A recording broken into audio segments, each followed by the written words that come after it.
এবারের লোকসভা নির্বাচনে তৃণমূলের বিসর্জন হবে। জনগণ তৃণমূলকে বিদায় দিয়ে দেবেন। এ রাজ্যের সর্বত্র বিজেপির ফল ভালো হবে। সোমবার মেখলিগঞ্জ ব্লকের চ্যাংরাবান্ধায় দলীয় কর্মীদের সাথে বৈঠকের পর এমনটাই বললেন বিজেপি নেতা তথা রাজ্যসভার সাংসদ শ্রমিক ভট্টাচার্য। তিনি বলেন, মানুষ তৃণমূলকে ছুঁড়ে ফেলে দেবেন, কারণ তৃণমূলের কর্মকাণ্ডের কথা অজানা নয় কারোরই। এদিন তিনি চ্যাংরাবান্ধায় দলীয় কার্যালয়ে দলের স্থানীয় নেতাকর্মীদের সাথে বৈঠক করেন।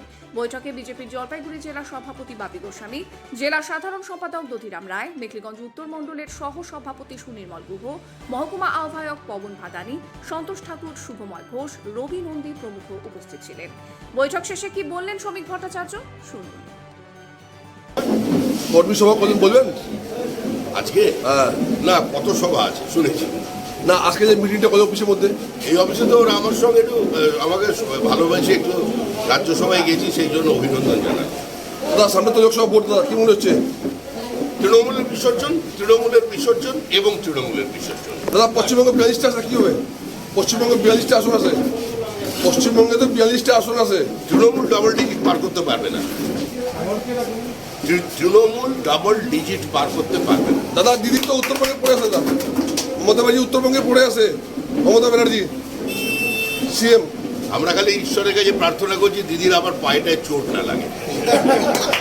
উত্তরবঙ্গে তো এরকম রাস্তা উঁচু নিচু আছে, চা বাগান আছে, পাহাড় আছে, ছোট নদী আছে। দিদির ভাইরা এখানে যা করে গেছে তার ফলাফল দিদিকে ভুগতে হবে।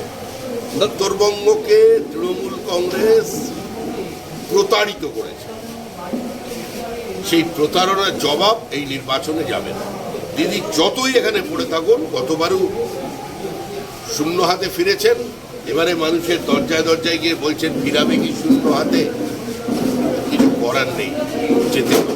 দাদা কি 26 তারিখে ভোট হবে বিধানসভা? 26 তারিখে বিধানসভা ভোট হবে? এই সরকার 26 পর্যন্ত যাবে, থাকতে পারে না।